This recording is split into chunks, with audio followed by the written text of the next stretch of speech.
आता बातमी विधान परिषद निवडणुकीच्या निकालासंदर्भातली। विधान परिषद निवडणुकीमध्ये फुटलेल्या आमदारांना 100 कोटींचा विकास निधी आणि 5 कोटी रुपये वेगळे मिळाल्याचा आरोप जितेंद्र आव्हाड यांनी केलाय। तर आमदारांना 2 एकर जमीन दिल्याचा संजय राऊतांचा आरोप आहे। फेक नरेटिव्ह पसरवणं बंद करा असं उत्तर आशिष शेलार यांनी विरोधकांना दिलंय।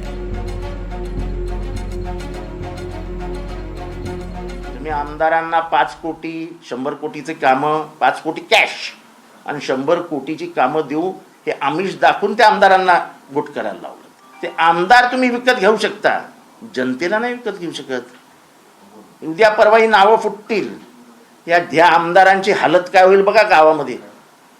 त्यांना रस्त्यावरनं फिरणं मुश्किल करून टाकतील जनता। जनतेला गद्दारी आवडत नाही।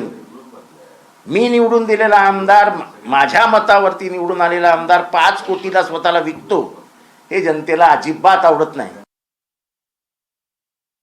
शेअर बाजाराप्रमाणे भाव जिथे आमदारांचा, या अपक्ष आमदारांचा किंवा लहान पक्षाचा कसा चढत होता हे आम्ही काल तिथे अनुभवलेलं आहे। 23च्या पुढे ज्यांना 26 मतं पडलीत, 25 मतं पडलीत, 24, त्या आमदारांचा भाव पत्रकाराने समजून घ्यावा। काल शेवटचा भाव किती होता आणि नुसता भाव नव्हता। काही आमदारांना 2 एकर जमीन दिली। जे आमदार स्वतःला धर्मनिरपेक्ष समजतात, समाजवादी विचारांचे समजतात, असे अनेक लोक आहेत। कालच्या आमदारांचा भाव जो फुटलेला आहे हा 20 कोटीपासून 25 कोटीपर्यंत।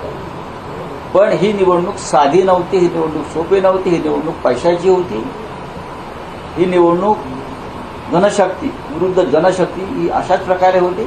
मला वाटतं संजय राऊत फेक नरेटिव्हचे बादशाह आहेत। आमची तर माहिती आहे त्यांची 16 मतं जी शिवसेना उभाटा गटाची ती टिकवण्यासाठी सुद्धा त्यांना लक्ष्मी दर्शन झालं तरी 2 मतं कशी फुटली। लक्ष्मी दर्शनाचा कार्यक्रम उभाटा सेनेला आपल्या आमदारांना करावा लागला, किंबहुना काँग्रेसच्याही आमदारांना करावा लागला, जी एक्स्ट्राची 5 मतं मिळाली तरी 2 मतं कशी फुटली याचं उत्तर संजय राऊत देतील का?